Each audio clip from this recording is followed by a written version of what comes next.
வணக்க நண்பர்களே! இன்னைக்கு ரொம்ப ஒரு முக்கியமான மன்னருடைய பிறந்த நாள். ஆமாங்க. 3 புறங்களிலும் போர் மற்றும் கலகங்கள் வந்தபோதும் அசராது வென்று காட்டியவரும், முன்னவர் விரதமிருந்து முடித்த பெருமைக்குரியவரும், வீர சோழியம்ங்கிற இலக்கண நூல் இவரது காலத்துல தான் உருவாக்கப்பட்டது. 5 முறை கொப்பத்த அகவமனன் சோமேஸ்வரனை ஓடவிட்டு வெற்றி தூண் நிறுவிய மாமன்னர் ராஜேந்திர சோழரோட மகனான வீரராஜேந்திர சோழரோட பிறந்த நாள் தான் இன்னைக்கு. ஆவணி ஆயில்யம்.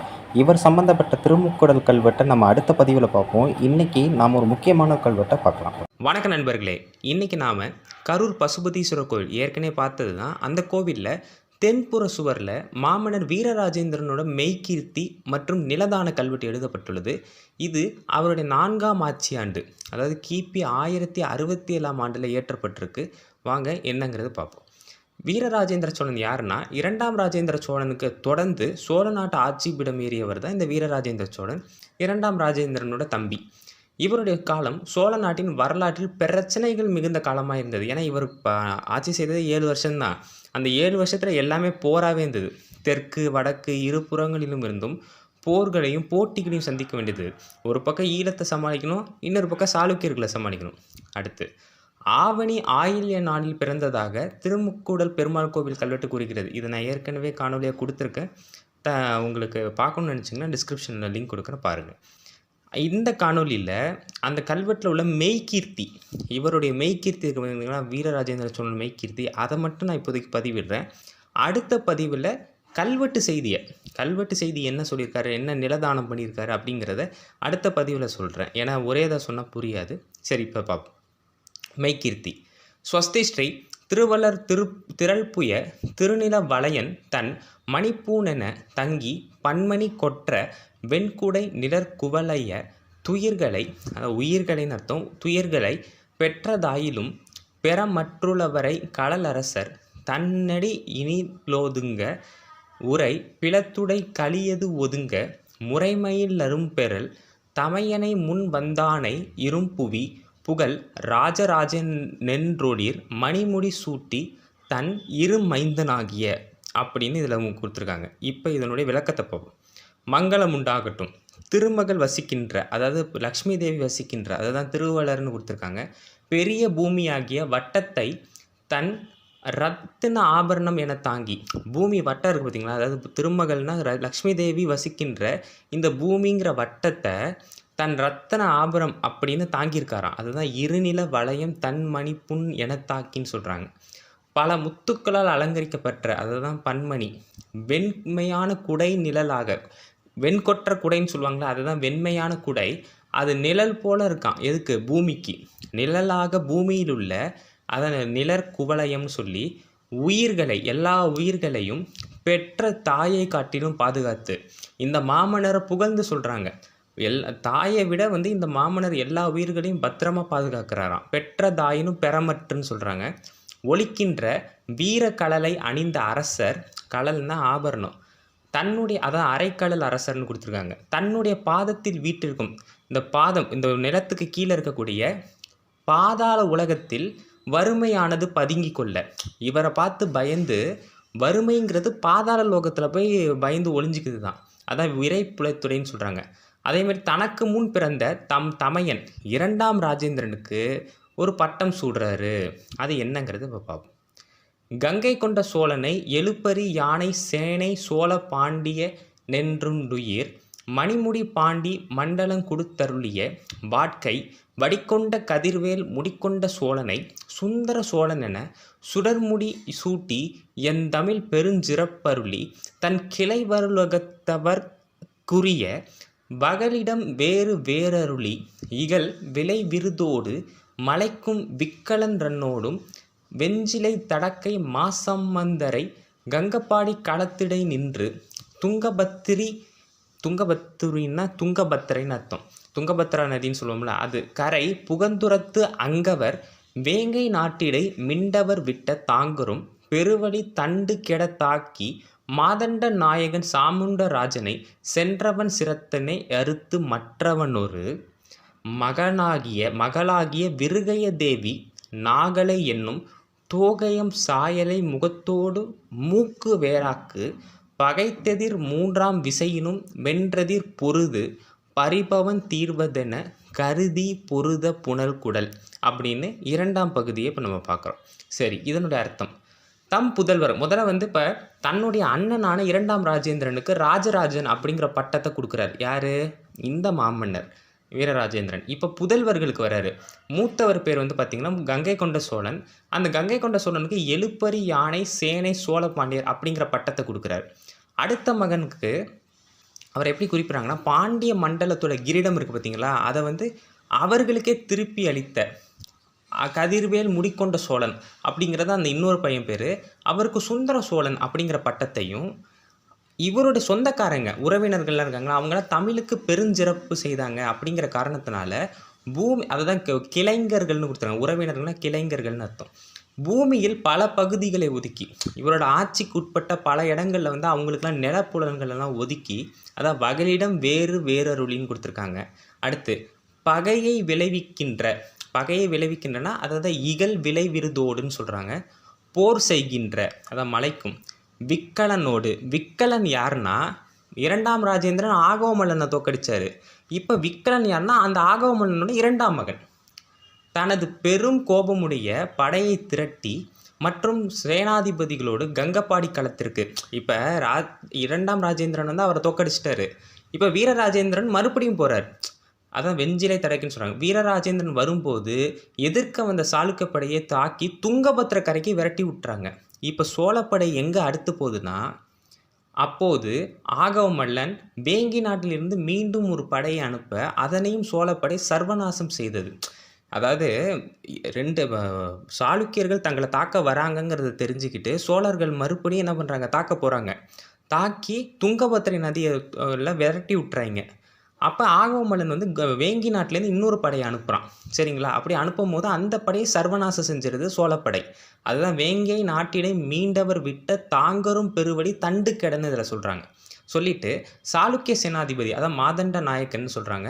சாமுண்டராஜன் அப்படிங்கிறவரோட தலையை அறுத்து அவருடைய மகளாகிய இருகையன் தேவி அப்படிங்கிற அவருடைய மகளுக்கு அதாவது நாகலை என்னும் அழகிய மயிலை போன்ற சாயலையுடைய அப்பெண்ணின் அதை ஓமையாக சொல்லியிருக்காங்க. அந்த இருகையன் தேவியோட முகத்தில் இருக்க மூக்கு இருக்குது பார்த்தீங்களா, அதை வந்து மூக்கு அறுத்திருக்கார். அதான் நாகலை என்னும் தோகையும் சாயலை முகத்தோடு மூக்கு வேறாக்கு அப்படின்னு கொடுத்துருக்காங்க. சரி, இப்போ 2வது முறையும் தோற்று போயிட்டான். யார்? ஆகவமல்லன். 3ஆம் முறையாக அதான் 3ஆம் விசையினும்னு கொடுத்துருக்காங்க. ஆகவமல்லன் அனுப்பி படையை அனுப்புகிறான். திரும்பவும் அனுப்புகிறான் வாங்கி கட்டுறதுக்கு. அனுப்பி துன்பம் ஒழிய கடவது என்று எண்ணி அதை தான் பரிபவ தீர்வதென்ன கருதி அப்படின்னு கொடுத்துருக்காங்க. நல்லா தெரிஞ்சுக்கோங்க. 2ஆம் ராஜேந்திரன்ட்ட ஏற்கனவே ஆகவமல்லன் தோற்று போயிடுறான். இப்போ வீரராஜேந்திர சோழன் வராரு. மறுபடியும் வந்து படையை அனுப்புகிறான். துங்கபத்திரையில் அடித்து விரட்டுறாரு. மறுபடியும் வேங்கி நாட்டிலேருந்து படையை அனுப்புகிறான். அதையும் அடித்து அனுப்புகிறாரு. இப்போ 3ஆவது முறையாக என்னன்னு பார்ப்போம். மெய்கீர்த்தி.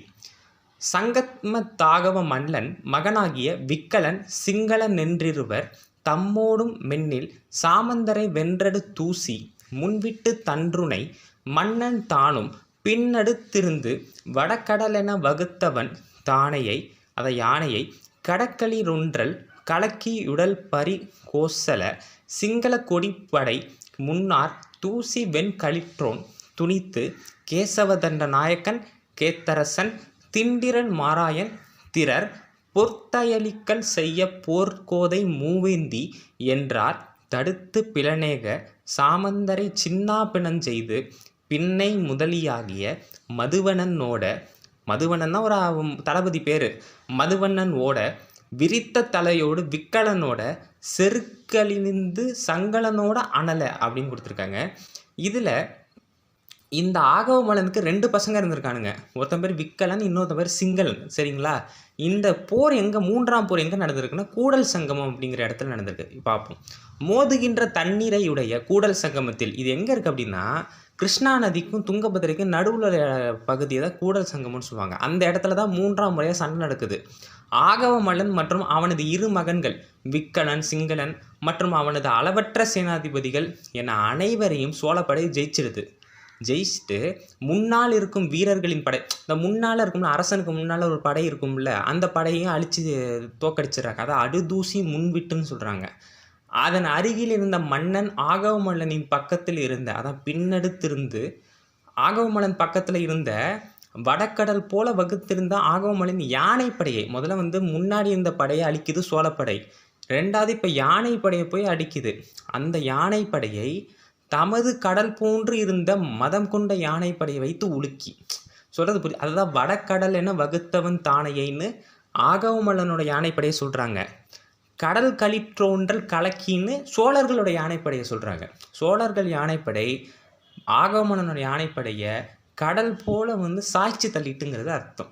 சரி, பெரிய படையை கொண்ட அவனது மகன் சிங்களனின் படையை அழித்தும். இப்போ பையனோட படையையும் அழிச்சிடுறாரு. அதாவது ஆகவமல்லனோட 2ஆம் மகன் சிங்களன் அப்படிங்கிறவனோட படையையும் அழித்து, அதாவது அடல்புரி கோசல சிங்கள கோடிப்படைன்னு சொல்கிறாங்க. ஆகவனுக்காக போர் புரிந்த அவனது சேனாதிபதிகள் வெண்மையான யானைகளிலிருந்து இறங்க ஓடி போயிடுறாங்க. ஆகவமல்லனுக்காக போர் புரிய வந்த சேனாதிபதிகளாக பயந்து ஓடி போகிறாங்க. அதான் மன்னர் தூசி வெண்களிற்றோன் துணித்துன்னு சொல்கிறாங்க. இப்போ சேனாதிபதிகள் பேரெல்லாம் கொடுக்குறாங்க பாருங்கள். கேசவ தண்டநாயகன், கேத்தரசன், திண்டிரல் மாராயன், அப்புறம் திரள் போத்தரையன், பகை வளர்க்கின்ற பொற்கொதை மூவேந்தி என அனைத்து சேனாதிபதிகளும் அநேகமாக உயிர் துறக்கனா இறந்துடுறாங்க. அதை தான் தடுத்து பிளநேக சாமந்தரை சின்னா பிணம் செய்துன்னு சொல்கிறாங்க. அதுக்கப்புறம் இன்னொரு தளபதி பேர் பார்த்திங்கன்னா, சேனாதிபதி பேர் பார்த்திங்கன்னா மதுவனன் அப்படின்னு சொல்கிறாங்க. மதுவனன் அவனும் ஓடிடுறான். அதுதான் பின்னை முதலியாகிய மதுவனனோட விக்கலன் முதல் மகனான விக்கலன்கான அவன் விரித்த தலையோடு ஓட, சிங்களன் தலைகணம் அழிந்து செருக்கு அழிந்து அவனும் ஓட இப்போ மெய்கீர்த்திக்கு வரும். முதலிகள் அனைவரும் மர் பொற்பண்ணின பகடிலந்தோட என்னென்னிய ஆகவமல்லனும் அவருக்கு முன்னோட தன் வேக வெங்களிற்றினை விளக்கி வாகை கொண்டங்கவர் தாரமும் மலர் மவர்குல தனமும் சங்கு முன் தொங்கலும் தாரையும் பேரியும் மெகட மயமும் வெண்சாமரையும் காக்கை கொடியும் மகரத் தோரணமும் புஷ்பக பிடி போர்க்களின் நீட்டமும் பாய் பரித்தோகை பறித்து செய்யோலிர் விசயமணி மகுடம் மிசையோடும் திசைதோறும் சினப்புலி செலுத்தி குசை கொளுத்தும். அதாவது இந்த மெய்க்கியத்தில் சாளுக்கியர்களை மட்டும்தான் மெயினாக டார்கெட் பண்ணி இதில் அடிக்கிறாங்க. சாளுக்கியர்கள் அடுத்து போத்தப்பி சோழனை பற்றி, போத்தப்பி வேந்தனை பற்றி, இன்னொன்று பார்த்திங்கன்னா பாண்டியன் சீவல்லபன், மொத்தம் 3 பேரை அவர் ஜெயிச்சதை இந்த மெய்கீர்த்தி சொல்லுது. இதில் முக்கியமான நிறைய கருத்து இருக்குது. இப்போ வாங்க பார்ப்போம்.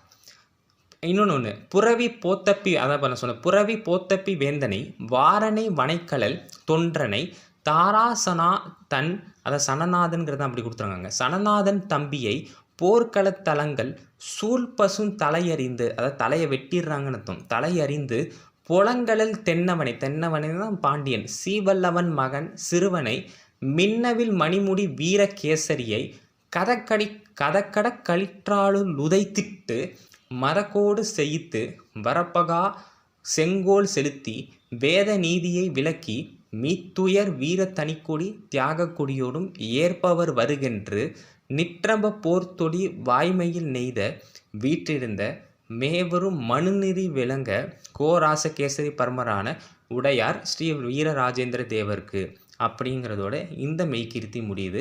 ரொம்ப பெரிய மெய்கீர்த்தி. இவரோட மெய்கீர்த்தி தான் ராஜேந்திர சோழ மெய்கீர்த்தியோட கொஞ்சம் பெரிய மெய்கீர்த்தி. இப்போ மீதம் இருக்கிறதுக்கு அர்த்தத்தை பார்ப்போம். இப்போ அரசனுடைய சேனை தலைவர்கள் அனைவரும் போரில் செலுத்தின எகடுகள்னால் அந்த அவங்க உட்காந்துருக்கிற இடம், யானை மேலே உட்காந்துருக்கிற இடம், எகடுகளை விட்டு இறங்கி ஓட அவங்களாம் ஓடிடுறாங்க. அதுதான் அண்ணல முதலிகள் அனைவரும் அமர் பொற்பணின பகடிலந்தோடன்னு சொல்கிறாங்க. அப்புறம் அரசன் ஆகவமல்லனுக்கான அவனும் என்ன பண்ணுறான், இவங்களுக்கு முன்னாலே அவன் ஓடி போயிடுறான்.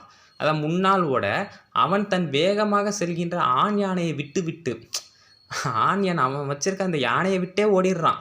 அதான் தன் வேக வெங்களிற்றினை விளக்கின்னு சொல்கிறாங்க. அப்புறம் ஆகவமல்லனை வீழ்த்தி சோழன் வீரராஜேந்திர சோழன் ஆகவமல்லனை ஜெயிச்சு அவரது மனைவியர், அப்புறம் குலதனம்னா மூலதனம், அதாவது பொருள் பண்டாரம் இதெல்லாம், அப்புறம் சங்கு போன்ற அடையாள மாலை, அப்புறம் தாரை பேரி, அப்புறம் விதானம்னா மேகட மயம்னு அதில் கல்வெட்டில் கொடுத்துருப்பாங்க. மெய்கீர்த்தியில் விதானத்தையும் வெள்ளை சாமரை சொல்லுவாங்களே அது, அப்புறம் காக்கை கொடின்னு இதில் கொடுத்துருப்பாங்க. காக்கை கொடின்னு இந்த மெய்கீர்த்தியில் கொடுத்துருப்பாங்க. ஆக்சுவலாக அது பன்றி கொடி. ஏன்னா சாளுக்கியர்களோட கொடி என்ன, பன்றி. அது இன்ன வரைக்கும் நடந்துக்கிட்டு இருக்கு. அந்த பன்றி கொடி இன்ன வரைக்கும் ஓட்டிக்கிட்டு இருக்காங்க. சரி, அடுத்து மீன் போன்ற தோரணமும், அதுதான் மகரத் தோரணம். சரிங்களா, அதையும் கைப்பற்றாரு. அப்புறம் புஷ்பகம் என்னும் போர் செய்யும் பெண் யானை அதையும் பறிக்கிறாரு. அப்புறம் அனைத்து குதிரைகள் அதாவது பரித்தொகை எல்லாத்தையும் பறிச்சுட்டு சிவந்து பிரகாசிக்கின்ற அதாவது செய்யோளிர்னு சொல்கிறாங்க விசயமணி என்ற கிரீடத்தையும் கைப்பற்றி திசையெங்கும் புலிச்சின்னமிட்ட படையை அனுப்பி, புலிச்சின்னம் ஏன்னா சோழர்கள் புலிச்சின்னம் தானே வச்சுருப்பாங்க, அதாவது திசைதோறும் சினப்புலி செலுத்தின்னு சொல்லி பிடரி மயிர் உள்ள அதான் குசை கொளுத்தும் பிடரி மயிர்னா குதிரைக்கு தானே அந்த பிடரி மயிர் இருக்கும், குதிரைகள் சூழ போத்தப்பி, அது வந்து காளகஸ்தியை சூழ்ந்த நாடு தான் போத்தப்பி, அந்த அரசனையும் ஜெயிக்கிறாரு யார்? வீரராஜேந்திர சோழன். அடுத்து வாரணை என்ற அணிகலனை அழியும் சேரனையும் ஜெயிக்கிறார். புரியுதுங்களா இல்லையா? முதல்ல சாளுக்கியனை அவ்வளோ காட்டுக்கு விட்டுட்டு இப்போ திரும்பி வரும்போது ஒவ்வொரு நாட்டு மன்னனையும் அவர் ஜெயிக்கிறார். திரும்பி கீழே வராரு. அப்போ போத்தப்பி அதாவது காளகஸ்தி பக்கத்தில் நாட்டில் உள்ள அரசனை ஜெயிக்கிறாரு. அப்புறம் சேரனை ஜெயிக்கிறாரு. அப்புறம் சனநாதன். இந்த சனநாதன் எந்த மன்னன்னு சரியாக தெரில, ஆனால் சனநாதன் தம்பியை போர்க்களத்தில் சூழ்ந்து அவருடைய தலையை வெட்டியிருக்காங்க. அதாவது சூழ்பசு தலையறிந்து அப்படின்னு கொடுத்துருக்காங்க. அடுத்து தென்னவனான பாண்டியன் சீவல்லபன்கிற மன்னனுடைய மகன். அப்போ தான் இளவரசனாக முடிசூடியிருக்காரு. அவர் பேர் என்னென்னா வீரகேசரியை மதம் கொண்ட யானைப்படையை வைத்து தாக்கி தோற்கடித்தார். அவரையும் தோற்கடிச்சிடுறாங்க. அதான் கதக்கட களிற்றாலு உதைத்திட்டுன்னு சொல்கிறாங்க கல்வெட்டில் மெய்க்கீத்தியில். அப்புறம் எல்லையில்லாத செங்கோல் செலுத்தி, அதான் எல்லையில்லாதங்கிறதா வரப்பாகா அப்படின்னு அர்த்தம். செங்கோல் செலுத்தி வேத நீதியை பின்பற்றி தர்மத்தையும் தியாகத்தையும் விரும்புபவர்களை ஏற்றுக்கொள்வதாகவும் விரும்பாதவர்கள் போரில் தயாராகும்படி, அதாவது தர்மத்தையும் தியாகத்தையும் யாரெல்லாம் விரும்புகிறாங்களோ அவங்களாம் என் பக்கம் வருவாங்க, என் பக்கத்தில் நான் வச்சுப்பேன், யாரெல்லாம் அதை விரும்பலையோ அவங்களெல்லாம் நான் போரில் சந்திப்பேன் அப்படின்னு அவர் சொல்கிறார். தயாராகும்படியும் கூறும் நீதி நெறி விளங்க ஆட்சி புரியும் கோராசகேசரிவர்மர் மாமன்னர் வீரராஜேந்திரன் அப்படிங்கிறதோட இந்த மெய்க்கீர்த்தி முடியுது. இது வீரராஜேந்திரனோட மெய்க்கீர்த்தி.